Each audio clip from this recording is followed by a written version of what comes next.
Welcome back to Heritage and Hogwash, the podcast where we talk about the intersections of the classics and the far right. My name is Hestia, and today I am joined by my other co-hosts. Please introduce yourselves. I'm Asclepius. I am Libertas. And I'm Hermes. Today we're going to be talking about the far right and misogyny, touching on topics of reproduction and women's rights in society. We will be focusing on the rape of the Sabine myth, the idea of white extinction in the classics, and some modern right-wing interpretations of this content. From there, we'll be looking at how these ideas appeared in Nazi propaganda during World War II. We'll revisit the modern right-wing appropriations to show the continuous line of thought from Nazi ideology to modern right-wing extremism. We'll finish off the episode discussing some ways to combat this approach to classical material. Some relevant methodology we'd like for you to keep in mind. Considering the audience of these classical sources is very important. These sources do not exist in a vacuum. The writers had particular intended audiences and specific points they wanted that audience to take away from their writing. As well, contextualizing the arguments is equally important. A lot of these arguments were made about very specific situations in the classical world, which we'll discuss as they come up. It's important to recognize that modern right-wing approaches, which try to apply them to contemporary society as a whole, completely disregard the specific topics about which these texts were originally talking. This universalizing approach, assuming that the classical ideas are universally applicable to all societies because they are the ideal to ascribe to, has some dangerous connotations, which we'll address later in the episode. And, as always, just because it's old doesn't mean it's good. We don't have to agree wholesale with the arguments that are being made just because a venerated classical philosopher is making them. Being critical of these texts does not mean we're part of the quote-unquote woke mob, as right-wing extremists like to say, but it does mean that we're engaging with the texts more intellectually and in a more nuanced manner than they are. Some major content warnings before I get into things. We will be talking about topics involving rape, rape apologists, misogynistic perspectives about women's place in society, including forcing women to bear children they don't want, and white supremacy through eugenics and selective reproduction. We will remain respectful of the sensitivity of these topics, and we will not go into any graphic detail, but please take care of yourselves. If these topics are difficult for you to listen to, we encourage you to skip sections that will be upsetting. With that being said, let's get into some of the classical sources. So we're going to start off talking about the rape of the Sabines myth, which talks more explicitly about rape and rape apologists. So this is one of the more upsetting sections here. I'd like to start off by asking what we all know about this myth already. Well, I, as someone who studies Roman history, have a very deep understanding of this myth. I've read the primary sources, both in the original language and translated. Out of all of us, I think I have the most experience with it. I mean, I could probably recount the broad strokes, but it's not something that I've done in depth as a Hellenist. This is completely new to me. I'm a medievalist. I don't know much about... Truthfully, I'm probably the least well-versed in classics in the room, so I am excited to know more. I think this is a great array of perspectives we have here, and this probably not Libertas's expertise on this, but the broad strokes understanding and the complete unfamiliarity would be sort of consistent with the audiences that would run into this appropriation we're going to be talking about. So I think these are valuable perspectives to have. This appropriation comes from a 2016 article on a website called Purple Motes. The website is run by the author of this article, Douglas Galby. According to his author bio, he is, quote, an economist and holds a BSc in electrical engineering and computer science. He is an amateur historian and editor of the blog Purple Motes, a journal of whimsy and hope, end quote. I would like us to keep all that in mind. This man is not a classicist or historian, but he speaks very authoritatively on this. It's an example of one of the trends I was discussing in my episode last time about how a lot of far-right ideologues will, present themselves as educated or intellectual or otherwise, able to speak with authority on this subject matter. Yeah, exactly. And in this example, it's a very dangerous practice to hold. So the myth which Galby is discussing is commonly referred to as the rape of the Sabine Women, and it's related to the founding of Rome. This story is most widely known from Book 1 of Livy's History of Rome. Livy or Titus Livius was born sometime around 59 to 64 BCE, we're not sure exactly, and died in 17 CE. He wrote an astonishing 142-book history of Rome, of which a significant chunk are lost to time. The tradition of Roman historians writing a history of how Rome got to where it was during their time is quite common. However, it's important to keep in mind that this event we're about to hear quoted is a mythological recreation of the founding of Rome. It didn't actually happen. And that's something which these right-wing extremists seem to miss or gloss over pretty significantly. So the story of the rape of the Sabine women details how the Romans were originally not allowed to marry with other tribes. As a result, they kidnapped the Sabine women from a neighboring tribe, which that tribe responded to by declaring war. The word rape in mythology generally refers to the act of kidnapping, so the rape referred to in the title of the myth is the kidnapping of the women from the Sabine tribe.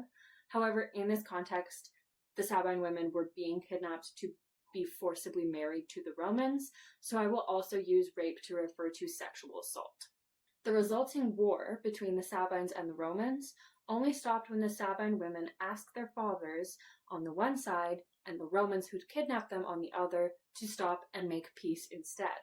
According to the book Women's Life in Greece and Rome, a source book in translation, edited by Lefkowitz and Fant, the story is generally set around the 8th century BCE, and Livy was writing around the late 1st century BCE to the early 1st century CE. So again, this is a mythological retelling of how Rome got to his point. Galby's take on this myth is a little unconventional, and it belies some problematic ideas about how women should be treated in society. He states that as a result of their violent abduction and rape, quote, the Sabine women received considerable benefits, end quote. He also claims that, quote, women actively promote and encourage their bridal capture by favorable men, end quote, but allegedly only the modern female-centered rhetoric has led this to be labeled nowadays as rape. He claims that modern practices and institutions that benefit women stem from this myth, since the Romans tried to win the Sabine women's hearts over after they'd kidnapped them. Galby finishes off the article by saying that, quote, like the misery of sexless and married men, the misery of sexless and unmarried men must be addressed to establish a humane and enduring civilization. So there's a lot going on there, and it's all extremely problematic. Basically, he's claiming that Sabine women and women as a whole, from this idea of the heritage of ideas and institutions from ancient Greece and Rome to now, he's saying they benefited from being raped and kidnapped.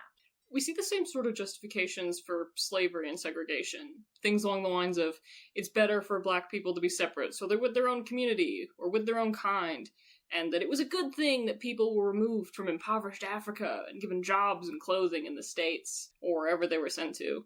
These ideas come from older texts, and get reused and recycled and reused and recycled over and over again. It's just the bajillion different presentations of it that we see. It feels very much like the dominant demographic trying to justify the way the world is set up to benefit them. Because obviously, I mean, if we're using an example of slavery, that worked pretty well for white people, and they would want to find some kind of logic to justify why it was also good for everybody else so that people wouldn't want to change it. Sort of absolves them of guilt, yeah. And makes it seem like this institution should remain in place. Yeah.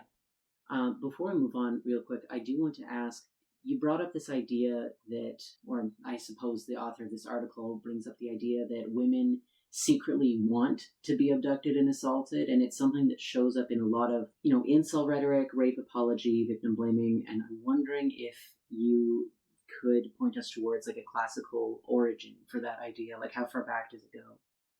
Yeah, I'm really glad you asked that. This was something that I wanted to talk about a little more in the episode, but had to cut for time. Likely, these ideas are based off the classical poet Ovid, who wrote the Ars Amatoria, which is basically a pickup handbook. It's actually very popular in the pickup artist community, which is a group of misogynists who think that having sex with a lot of different women is the ultimate goal in life because it determines men's worth, although they also slut-shame women, of course. This poem and Ovid's Metamorphoses have had recent controversies due to their narratives of sexual assault. There's a lot of scholarly debate about how to approach teaching these texts, and they have become controversial because far-right groups think that they're trying to cancel the classics. But if you go far enough back, you will likely find Ovid in the chain of these ideas. The relevant excerpt, I'm going to read it for you now, is from section 1, lines 664 to 678. This translation is by A.S. Klein. Quote, "Though she might not give, take what isn't given. Perhaps she'll struggle and then say, you're wicked. Struggling, she still wants herself to be conquered. Who takes a kiss and doesn't take the rest, deserves to lose all that were granted to. How much short of your wish are you after that kiss? Though you call it force, it's force that pleases girls. What delights is often to have given what they wanted against their will. And she who might have been forced and escapes unscathed will be saddened, though her face pretends delight." So obviously, this is extremely problematic, and I think we can all see how this gets taken as proof that women desire to be dominated and assaulted. This sort of no means yes rhetoric that we still see, like you said, in a lot of incel communities today. Galby is encouraging women nowadays to make sacrifices, apparently up to and including marrying and having sex with men they don't want to, in order to build a good society that addresses men's needs. And he's also apparently saying that this can't be labeled rape because the Sabine women supposedly benefited from their own capture and assault. This is obviously ignoring the fact that rape is never justified, and good deeds done after the event do not remove the trauma for the victim of the assault.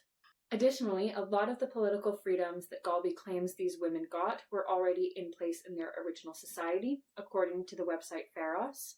You'll remember that from last episode, we talked about it a little bit. So the Romans didn't give them anything they wouldn't have already had. And of course, implying that men's desire for sex and marriage is the basis for a stable society is both misogynistic and extremely incorrect. However, besides the obvious humanitarian concerns, I also want to highlight that Galby is doing something very dangerous by taking the myth at face value in the first place. According to Pharos, the claim that the Sabine women voluntarily stopped the war is, quote, likely invented by Livy, end quote, because, quote, he was writing at a time when the myths of early Rome were being used to emphasize conservative and patriarchal values.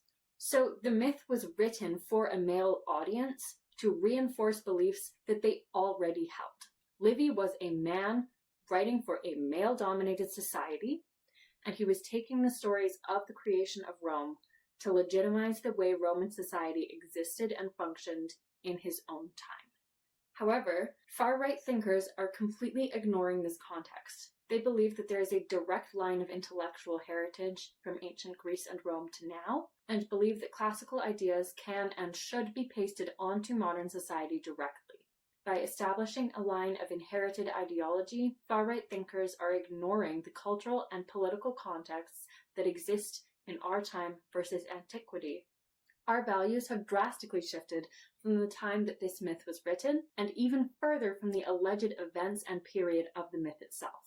Imagining the ideas as universally applicable to modern society ignores that the cultural contexts have changed, and that this classical content no longer applies to our contemporary morality. We saw this a little bit in my episode as well, where we see that they're superimposing their beliefs onto the classics and using whatever they can cherry pick out as a way to justify their own beliefs, as a way to root what they believe in history.